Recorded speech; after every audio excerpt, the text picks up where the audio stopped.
All right, pals, we are back. Let's wrap this up so I can go to bed. Okay. We have the Datamines here for the ninja units. Goddamn, Tharja. Holy. That is some very big juice there. All right, so I mean, we also have the artwork pulled up. We can take a look at that. But why don't we start things off with the stats? Wow. Oh, I had it on the level 1 stats. All right, let's pull up the calculator here. So we're going to start with the duo hero, Ninja Lucina and Crom. So we got here 40 HP. We got 45 attack, 48 speed, 28 defense, and then 24 res. Gives us a grand total of 185, but that's irrelevant because their duo skill is going to give them a higher BST anyway. And Boons and Banes, let's see here. We got minus HP. Nothing on attack. Oh, plus attack would have been really good for them because they're a brave attacker. All right, we got plus speed. Plus speed is good, though, because they want to be able to quad against Fiorm. So it is good that they have plus speed. Minus defense. And nothing on res. Okay, so minus HP, minus defense, and then plus speed. I think this unit is substantial. Like, this unit is actually gross. If you think about all the things that they can do, they have swap support with Lucina's Future Vision.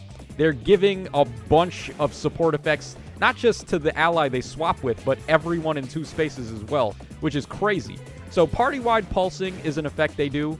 They give null follow-up to everybody, which they have been, like, skipping out on giving a lot of these recent units null follow-up now. So they want you to outsource null follow-up. And this Lucina can do that so easily. And then you're also doing a bunch of stat drops on the foe. She has her new B skill, Detect, which inflicts exposure and then gives people a better chance in combat because they nullify speed and defense and then get speed and defense -5 to the foe if they have exposure on them. They have Shadow Slide as well. So this unit's doing a lot. And then plus their duo skill, of course, is the best arena duo skill in the game. Really good one for Aether Raid's offense as well, the Ninja duo skill, with Kanto refreshing too. So, are they a must? They might actually be a must pull. They might be. They're really pushing in that territory, honestly, because the amount of things that they do, the amount of support that they grant, and their offensive potential as well. 25 points of true damage. They get Rally Spectrum Light that avoids Scowl, and then they've got Curved Shot already. This unit is really, really good. Okay, let's move on to Tharja. Those are some really big titties there, Tharja. Oh, man, making me a happy camper. Okay, we got 45 HP. We got 46 attack. We got 47 speed, 20 defense, and then 21 res. All right, Big Mama Tharja's got 179 overall, which that's not... she's not going to be an arena unit anyway, so that doesn't matter. Okay, so Boons and Banes. All right, hold on. I got to do the math for that one. Not some typical numbers. Okay, that's nothing.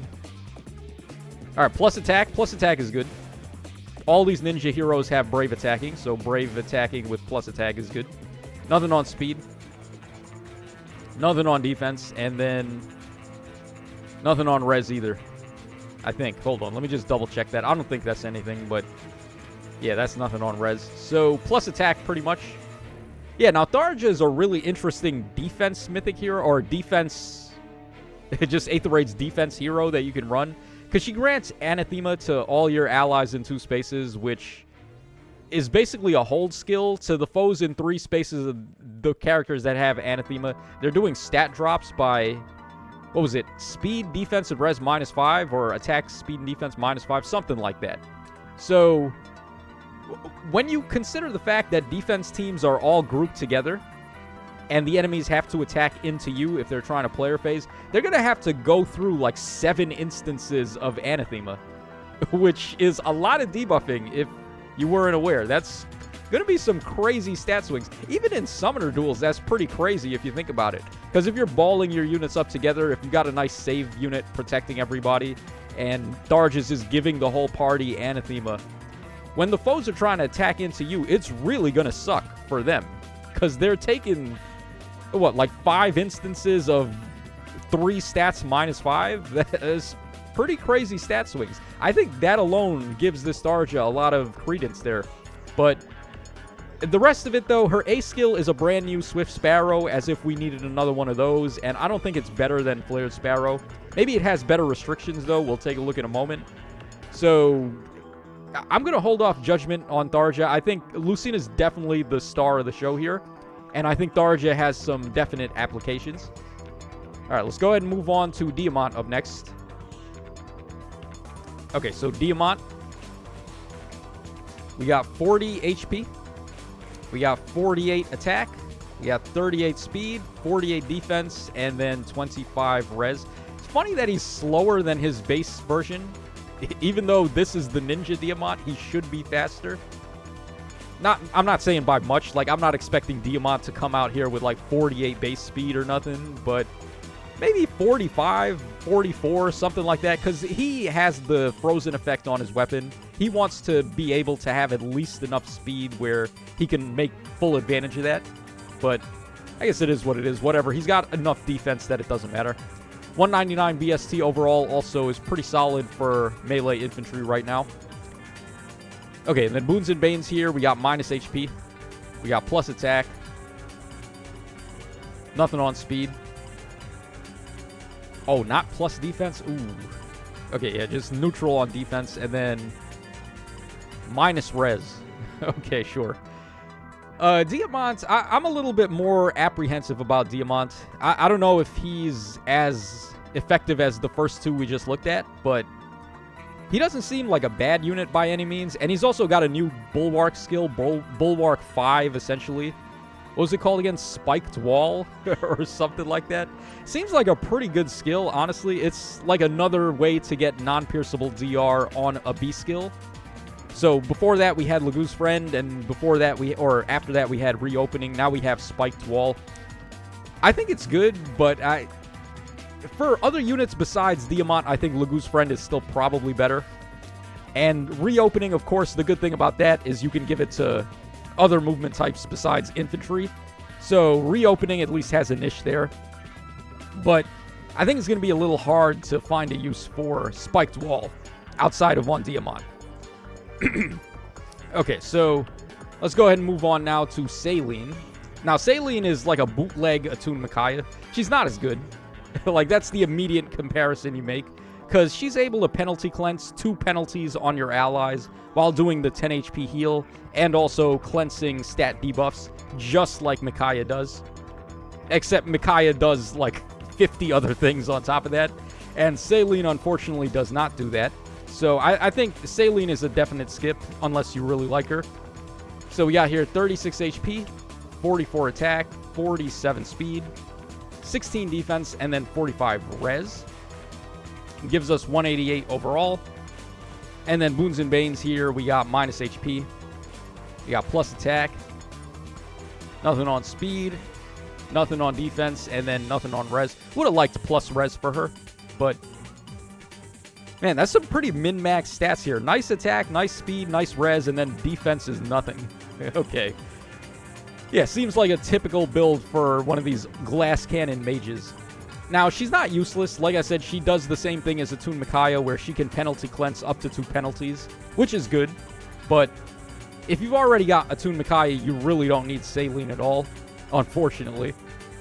And then finally, we have Noir, who is going to be the Tempest Trial Prize unit. Taken after her mom, it looks like, a little bit. Man, did they up the size of her chest? Because the last time we got Noir, I don't remember her being that well stacked. I could be remembering wrong. All right, regardless, demurely deft. I like it. 38 HP. We got 44 attack, 47 speed, 36 defense, and then 28 res for a total of 193. That's pretty good for a ranged infantry type. Isn't that as good as, what's his face? That's as good as Cyril, right? So she could be a decent range scoring option if you want to run her. Problem is, though, I don't think she has a preference weapon, and Cyril does.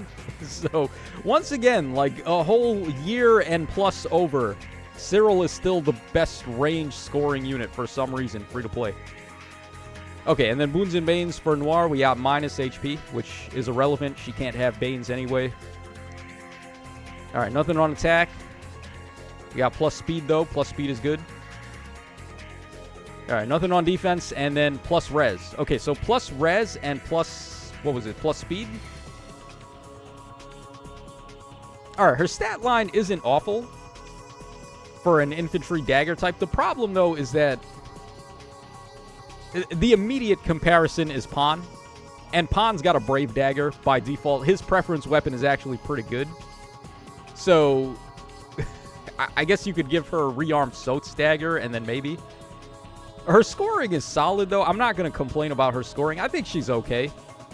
All right, let's go ahead and take a look at the skills now. So, Giant Shuriken Plus. 7 might, 2 range. If unit initiates, gives you Brave Attacking. If unit initiates or is in 2 spaces of an ally, grants all stats of 5. Also Tempo, and then Dagger 7. Wow, that is so bad. We've been getting Tempo seals as well, so like that just even makes it worse. Tempo is not the only effect you want your weapon to do. Okay, then she's got Moonbow as fodder. We got Infantry Flash. Oh, pretty rare fodder, actually. I think Legendary Marth is like the only other unit who has this, I think. Now, there's no tier 4 for it, but, I mean, it's still pretty rare, so that's cool. And then Seal Attack and Speed 2. All right, and then we don't have, we don't have the rest, like, the other skills, the inheritance is there. I think they posted that on Twitter. I might be able to find that if I go to Twitter real quick. All right, so as we said earlier, the seals are Rouse, Attack, and Speed, and then Attack and Defense Prime, which Prime seals, that's pretty fire. We'll definitely take that. Rouse, on the other hand, not so much. Okay, and then for the artwork, this is the last thing we got to look at, and man, the more and more I look at this Starja art, the more I like it. I wasn't like the craziest fan when I saw it in the trailer, because I think her head looks kind of tiny, but she's definitely killing it with that ninja mesh armor, and then it's like a combination of her original clothes from Awakening and then like ninja. So that's pretty cool. All right, here, why is her head properly sized over here? And then like over here, it's too small. What?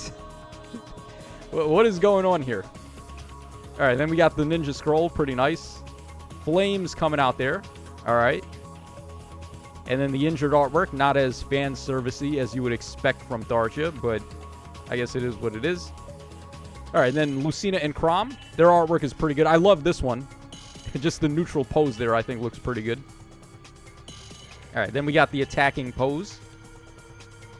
All right, the special attack. The color pop could have been a little better. I like the autumn leaves, though. That's a nice touch. And then finally, the injured artwork there. That one's pretty good, too. Definitely the neutral one, though, is my favorite from here. All right, then we have Noir's art. Okay. All right, so this was the silhouette that I think... People were wondering if this was going to be Tamara's mom, actually, from the silhouette. I remember that, but... Okay, that face could definitely be a little better. That's like some Gwendolyn level, or some Day 1 Rebecca level face. All right, that's not acceptable.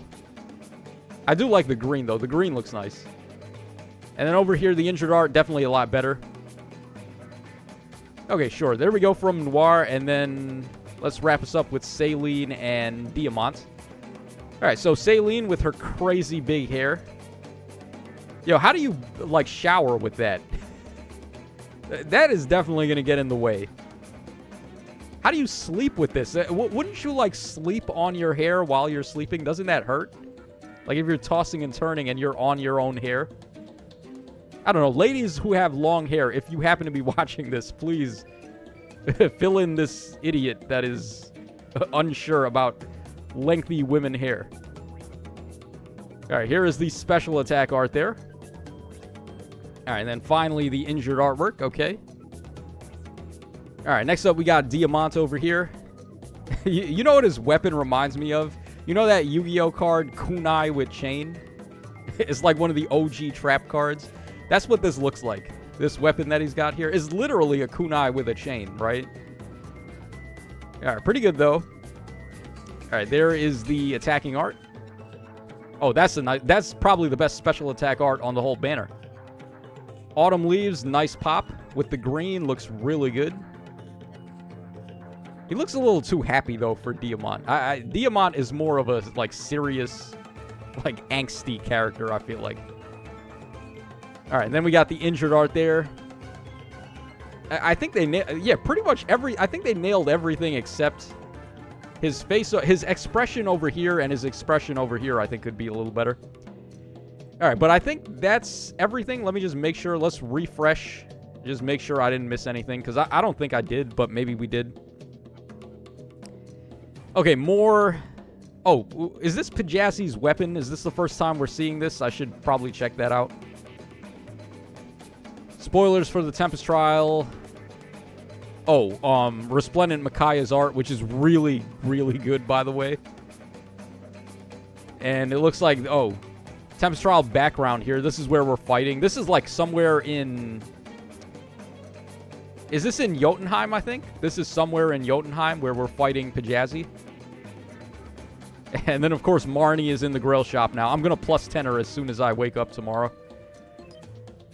Okay, and then Boulder. What is this? Huge congratulations to Sacred Stones fans. Molder is now... Poco-sans, come on. This is like 3rd grade level. I don't mean to call him out, but Boulder, come on, man. You can do better than that. All right, let's go ahead and take a look at whatever the final thing is we were here to look at, and then we'll hop out. Okay, so Pjazi's weapon. Arcane Giant Axe. So that means she's going to be a rearmed hero whenever they add her. All right, she looks like she's an armored unit because she's got Armored Blaze. Of course, this is a unit that actually has an excuse to be an armored unit with one move. It's hard to walk when you're lugging around all that baggage, right? Okay, so -1 special trigger. At the start of player phase or enemy phase, neutralize panic and penalties on attack and defense that take effect at that time. If foe initiates combat or if unit's HP is over 25% at the start of combat, grants a bonus to all stats equal to 25% of foe's attack.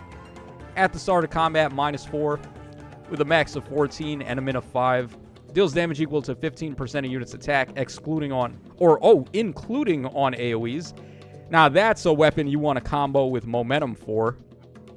Reduce damage from foes' attacks by 15% of attack, including on AoEs and excluding Rooker AoEs, and grants special cooldown count -1 to unit before unit's first attack. Yeah, honestly, this is like the axe version of the weapon that Marianne just came with. Arcane Blood Gang. This is like the axe version of that. It's very similar. Looks pretty good, though. So, yeah, this is definitely a good AoE build for... AoE weapon for AoE builds with Momentum 4. So, seems like a good Arcane.